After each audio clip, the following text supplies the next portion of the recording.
Hi, grade 4. This is Mrs. Iuliano, and I wanted to try something a little different this week. This is a fun book that I wanted to share with you called The 5 O'Clock Band, and I've included a link for the music about this author who is a musician. His name was Trombone Shorty, and so you can hear him play on the link that I've added to your learning template, the learning plan. So this is called the 5 O'Clock Band, so I thought I would read this to you.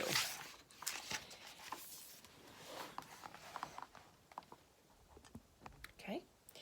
Everyone's hometown is special. It's the place that helps you grow into the person you'll become. For a little boy called Shorty, his hometown roots were very important. He was from New Orleans, and in this city there are sounds and tastes and celebrations unlike any other place in the world. There we go, that's what he looks like. Many even call it magical. The city showed Shorty how to see the world, and its people helped him become the person he was destined to be.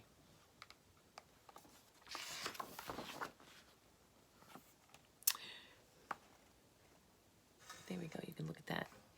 Shorty liked to play music, in fact. He was in a band. They called themselves the 5 O'Clock Band because that was the time they started playing every afternoon after school and homework were finished. The band lived in a lively neighborhood called Treme.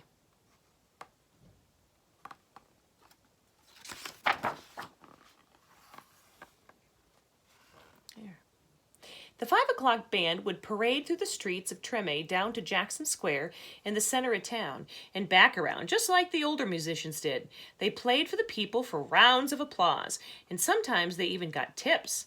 But one day, Shorty was practicing his trombone and got so lost in his own music that he forgot to meet the 5 O'Clock Band at their regular time.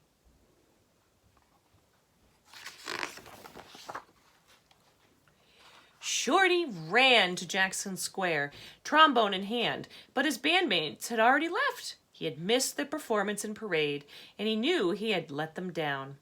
One day, I want to be the band leader, but how can that happen if I can't even get to the show on time? Shorty thought.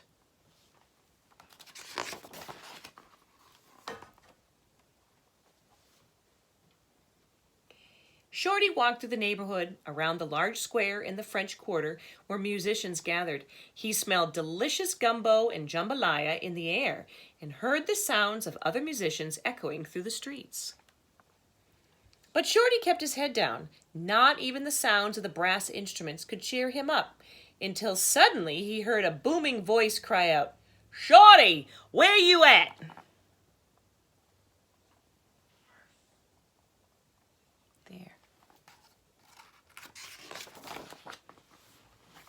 Shorty looked up to see Tuba Treme. He was a giant of a man, but he was sweet as pecan pie, and the sounds that floated out from his horn were even tastier.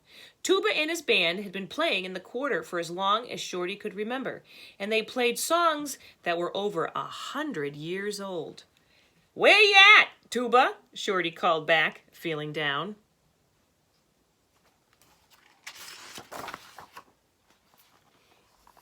Make sure you can see the pictures. We'll do this one first. "Looks like you got the blues, little man." Tuba Treme had noticed Shorty's sad face. "I miss the 5 O'Clock Band and I don't know where they've gone. I'm afraid I won't have what it takes to be a real band leader. I can't even show up on time." Tuba Treme placed his giant horn to his lips. The first notes of "When the Saints Go Marching In" tickled Shorty's ears. Like so many other New Orleans musicians, Shorty had learned how to play his horn with this tune. Pride swelled in Shorty's chest as he and Tuba played the same notes together that Louis Armstrong had played many years before them in these same city streets.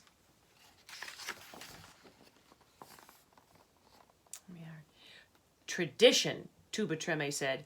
"Every band leader needs to know where music came from in order to move it forward. If you understand tradition and you keep it alive, you will be a great band leader." "Thanks, Tuba," Shorty said as he waved goodbye. He hoped to be able to play just like Tuba Treme one day.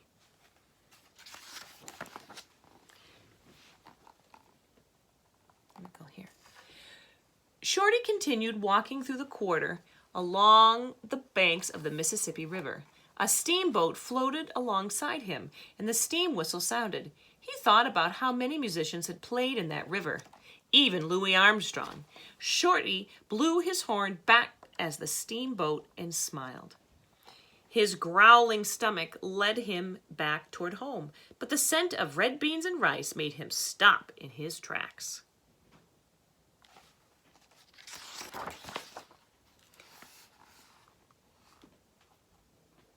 Let's see. Whoop. Where you at, Shorty? Queen Lola called out from the window of her restaurant. Shorty was still feeling defeated, but no one could refuse a meal from Lola, the Creole queen, one of the best chefs in New Orleans, if not the world. Where you at, Queen Lola? Shorty answered as he opened the door. Queen Lola served him a heaping plate of red beans and rice along with andouille sausage, collard greens, okra with tomatoes. He had been making this dish for over 50 years, treating everyone who came through the door like family, even Martin Luther King Jr. As Shorty dug in, he asked Queen Lola the question that was weighing on his heart. I let my band down today, but I want to be a great band leader and make amazing music. Just like you make amazing meals in your kitchen every day. How do you do that? Queen Lola smiled wide. Love, she said. There's love in my food because I love every dish I make.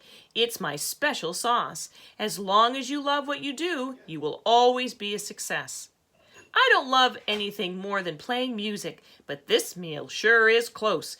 Thank you, Queen Lola, Shorty said. Come by any time, Shorty, she said. Why don't you head back out and see if you can find your band?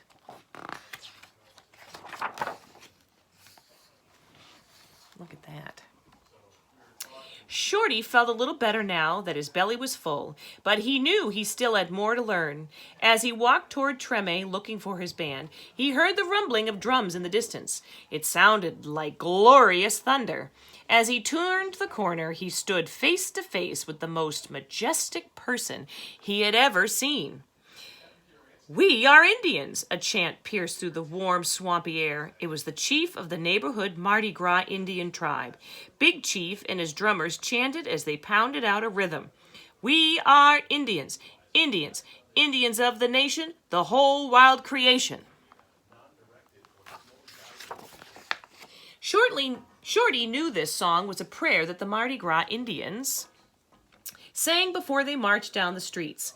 They believed the song would protect them on their journey as they went through the city looking for other tribes. Look at that beautiful illustration. Mardi Gras Indians only exist in New Orleans. They are a special group sacred to the city.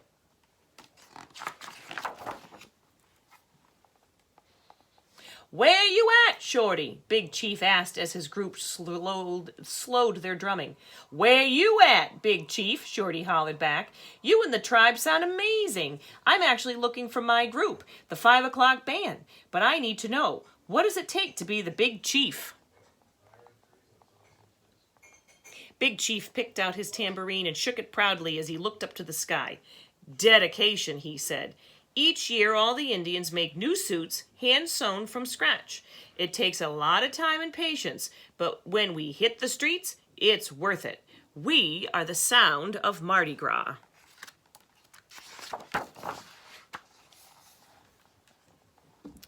Shorty noticed how Big Chief's suit shimmered in the light. He thought about how important it was for him to practice his craft every day in order to carry the honor of being a band leader.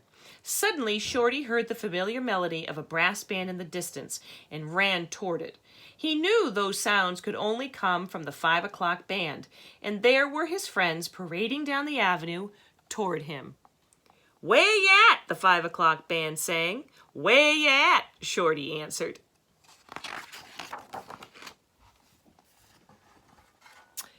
I'm sorry I wasn't there for you guys today. I promise I'll never let you down again, Shorty said. But I learned that we have all the ingredients we need for success.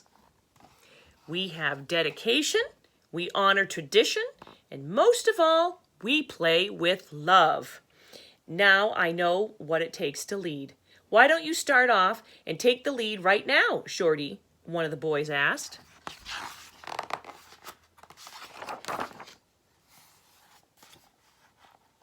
Shorty raised his horn to his lips, stepped out in front of the band, and played the opening notes of When the Saints Go Marching In.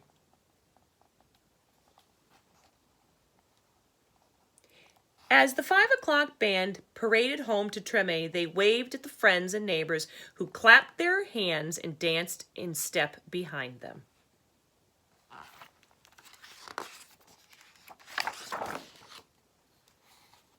So this is now some author's notes in the picture of what the Trombone Shorty looks like.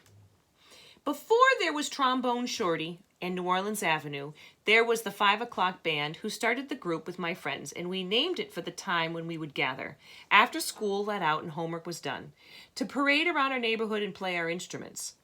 In New Orleans, we call this type of musical procession a second line, and it's a tradition that goes back for more than 100 years before jazz even had a name. My friends and I second-lined every day, parading through Treme and the near French Quarter, just like Shorty and his friends do in this book. While doing that, we received a hands-on education of what it means to be a musician.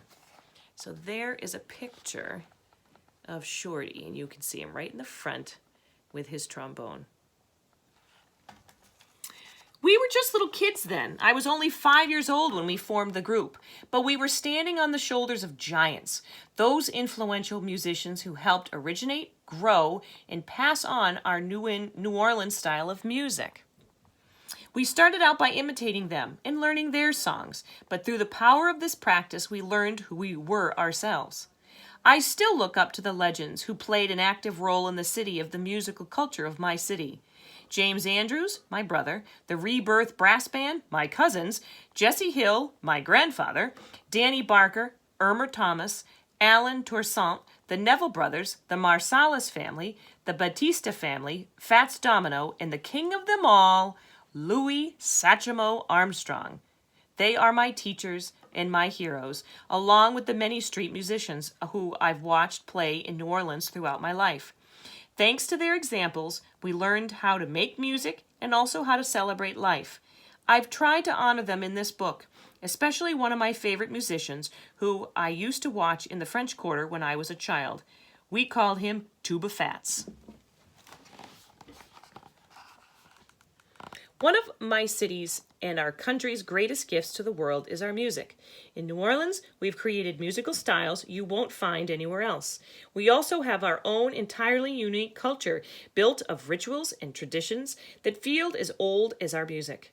Just one example is the Mardi Gras Indians. They are a group of predominantly African American people who dress up or mask as the American Indians every year during the Mardi Gras.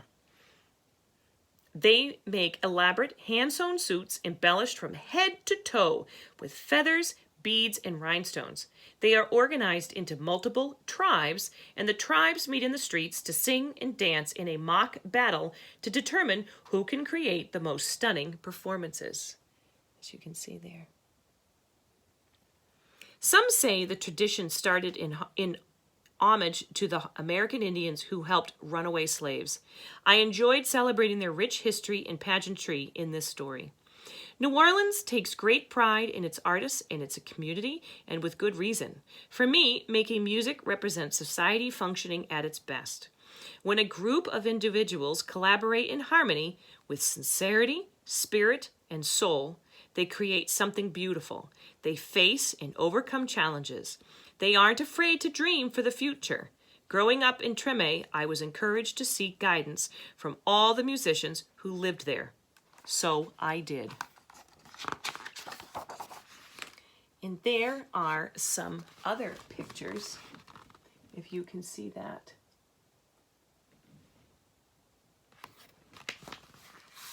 And that is the Troy Trombone Society Andrews with the Trombone Shorty Academy.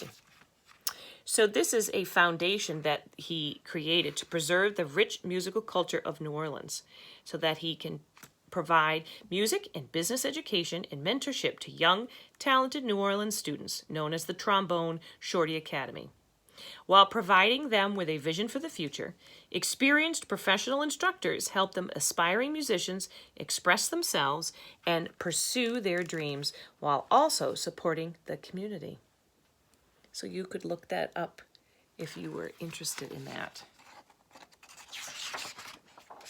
And that is a picture of the Treme Street in New Orleans, where he lived. So I hope you enjoyed that. And jazz is one of my favorite type of music, and that we can listen to some of that music when we get back together, when we get back to school. So until then, I have added another link, and you can check out a concert of Trombone Shorty, and you could also look up on YouTube with your parents' permission, that you could look up what some of the music sounded like in New Orleans during Mardi Gras. So I hope you enjoyed our lesson, and I hope you are doing well, and we will see each other very soon, I hope. Take care. Bye-bye.